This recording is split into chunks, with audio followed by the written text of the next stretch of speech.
चलिए बातचीत की शुरुआत करते हैं, क्योंकि रिपोर्ट आपकी है विमल साहब, तो शुरुआत आपसे ही ले लेता हूं। रिपोर्ट ने अलग अलग वर्टिकल में 2026 2025 को शुरुआती 9 महीने के लिए डिस्क्राइब किया। मैं ओवरऑल एक शुरुआती सवाल आपसे लेता हूं। 2025 इंस्पाइट की पूरी दुनिया में उथल पुथल रही है, टैरिफ से लेके तमाम चीज़ें, वॉर्स भी कोई बंद हुए नहीं हैं, और गोल्ड सिल्वर ये वो बहुत कुछ हो गया इस साल के अंदर। रियल स्टेट ने इन सब उठापटक के बीच में अपने आप को कैसा रखा है इंडियन कॉन्टेक्स्ट में? आई थिंक काफ़ी अच्छा सवाल है टू बिगिन विद।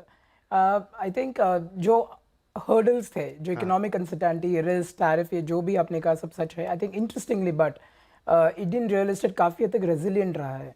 अगर मैं मैक्रो इकोनॉमिक फैक्टर्स कहूँ, I think stable domestic economic outlook, आप जीडीपी ग्रोथ देखिए, आप इन्फ्लेशनरी लेवल्स देखिए जो बेनाइन इन्फ्लेशनरी लेवल्स है, as well as strong investor confidence. तो अगर मैं कुछ शब्दों में अगर इसको कैरेक्टराइज करूं, I think Indian real estate resilient रहा, बैक्ड बाय इकोनॉमिक आउटलुक काफ़ी बेहतर रहा, as well as investor confidence काफ़ी बरकरार रहा। So be it foreign investors as well as domestic investors. So जो हम रिफ्लेक्ट हो रहा है ऑफिस डिमांड में, जो हम देख रहे हैं कि stable elevated levels of residential sales में, इंडस्ट्रियल मैन्युफैक्चरिंग काफ़ी अच्छा स्केल अप हो रहा है, ऑल्टरनेटिव्स काफ़ी लोगों के investors as well as developers portfolio में जगह बना रही है, and so overall investor momentum काफ़ी बढ़िया रहा है। So I would say year has been promising. जो पहले का मोमेंटम पिकअप हुआ था 23-24, कहीं ना कहीं वो कंटिन्यू रहा है। राइट तो पहले का मोमेंटम 23-24 का नो डाउट कि ये साल भी कैरी करता ले गया अपने साथ में, और सारी चीज़ें जो भी विमल जी ने एक्सप्लेन की अभी, अलग अलग फैक्टर्स, पूरी इकोनॉमी, और उसके बाद अलग अलग सेक्टर्स जो रियल एस्टेट के वो काफ़ी अच्छा करते हुए नज़र तो आए। लेकिन क्या हमारे दूसरे मेहमान पंकज जी इस राय से इत्तेफाक रखते हैं? पंकज सर, क्या आपकी भी यही राय है कि 2025 तमाम उठापटक के बावजूद रियल एस्टेट के लिए एक अच्छा साल रहा? मैं एग्री करता हूँ। ओवरऑल एस्पेक्ट्स पे अगर हम देखेंगे तो हमने मार्केट को एक पीक होते हुए देखा। अगर हम वैल्यू ऑफ स्टॉक सोल्ड के हिसाब से देखें तो पिछले 12 महीने के अंदर जो 8.5 लाख करोड़ का सेल हुआ है वो हाईएस्ट एवर है। हालांकि यूनिट लेवल के ऊपर अब ग्रोथ होता हुआ दिखाई नहीं दे रहा है। पिछले 3 क्वार्टर में हमें मार्जिनल डिक्लाइन होता हुआ दिखाई दिया, लेकिन अगर अब पूरे साल भर की बात देखें तो रेजिडेंशियल मार्केट ने एक रिकॉर्ड सेल्स की, और ये पिछले 2-3 साल के मोमेंटम को इसने बरकरार किया।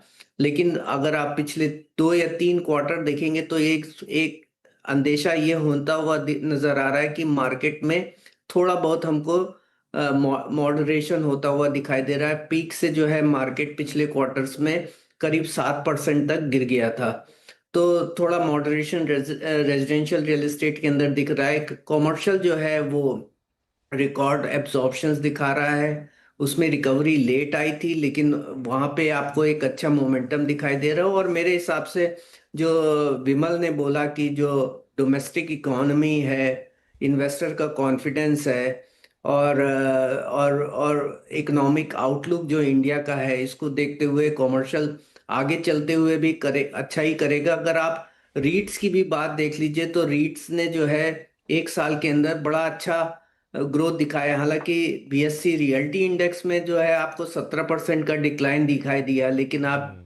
ज्यादातर रीट्स देख लीजिए तो 20 से 25% तक की ग्रोथ आपको कॉमर्शियल स्टॉक्स और रीट्स के अंदर होती हुई दिखाई दी। तो ये जरूर बता रहा है कि ओवरऑल एस्पेक्ट्स पे रियल एस्टेट ने एक मोमेंटम बरकरार रखा है। रेजिडेंशियल में अगर मॉडरेशन होता हुआ दिख रहा है तो कमर्शियल के अंदर आपको ग्रोथ होती हुई भी नजर आ रही है, और दूसरे ऑल्टरनेटिव एसेट्स क्लास भी आपके इमर्ज होकर के आ रहे हैं, जिसमें वेयर हाउसिंग, डेटा सेंटर्स, को लिविंग एंड बाकी दूसरे सेगमेंट्स हैं। यहाँ पे भी आपको ग्रोथ होती हुई दिखाई दे रही है, both from the absorption point of view as well as investment point of view. तो पंकज जी की राय में भी 2025 एक बेहतरीन साल रियल एस्टेट के लिए कहा जा सकता है। अच्छा, एक इंटरेस्टिंग पॉइंट जो पंकज जी ने उठाया उसको अभी आगे थोड़ा और इलोबरेट करेंगे कि देखिए कैसे रियल एस्टेट की तस्वीर को देखें। पंकज जी ने कहा कि लिस्टेड स्टॉक जरूर नीचे गए क्योंकि जो पूरा हमारा शेयर मार्केट है वो थोड़ा अलग सेंटिमेंट पे चलता है, लेकिन रीट्स ने बहुत अच्छा किया क्योंकि वो प्योरली फोकस करता है रियल एस्टेट परफॉर्मेंस के ऊपर। तो आगे थोड़ा इसको भी समझेंगे कि कैसे एक देखने का नजरिया हो सकता है चीजों का। लेकिन अब चलिए एक एक करके चीजों को खोलते हैं। तो चूंकि रेजिडेंशियल वो पहला सेक्टर है जिसके बारे में सब सुनना चाहते हैं, सब बातचीत करना चाहते हैं। पंकज जी ने ऑलरेडी उसके कुछ डेटा दिए हमें और ये भी कहा कि अब एक हमको थोड़ा थोड़ा टर्न अराउंड, एक शिफ्ट सा आता हुआ दिख रहा है, लेकिन एक ओवरऑल व्यू लेते हैं।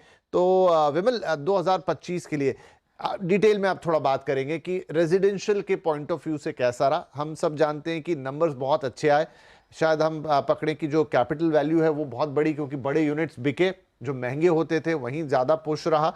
तो वो संख्या इन टर्म्स ऑफ वैल्यू तो बड़ी आई, लेकिन शायद नंबर ऑफ यूनिट्स कम रहे होंगे क्योंकि अफोर्डेबल हाउसिंग तो बहुत स्लो ही रहा। दूसरा मिड इनकम में भी वैसी बात नहीं रही। लेकिन ओवरऑल पिक्चर अगर आपकी रिपोर्ट से खींचे तो रेजिडेंशियल कैसा दिखा 2025 में? देखिए, आई थिंक ये रेजिडेंशियल का मोमेंटम पोस्ट कोविड जो 21 एंड से लेके जो पिकअप हुआ है वो कंटिन्यू हुआ 22 में, 23 में, 24 में। 25 में हमने क्या देखा है कि काफ़ी हद तक ये जो एलिवेटेड लेवल्स है, सो एक मार्केट स्केल अप हो गया था in terms of scale, in terms of sales of unit, ये उस लेवल पे कंटिन्यू रहा। So we are talking about a number of 0.3 to 0.4 million units of sales across जो बड़े सिटीज है, 7-8 सिटीज है।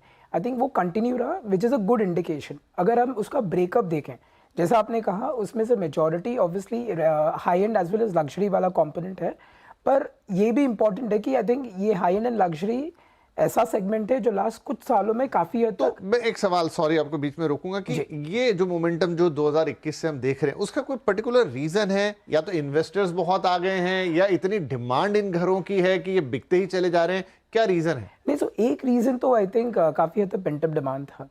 तो I think during Covid, post Covid कुछ बिहेवियरल एलिमेंट्स उभर के आए थे। वन वाज ये पूरा हाउस ओनरशिप का जो कॉन्सेप्ट है। पेंटअप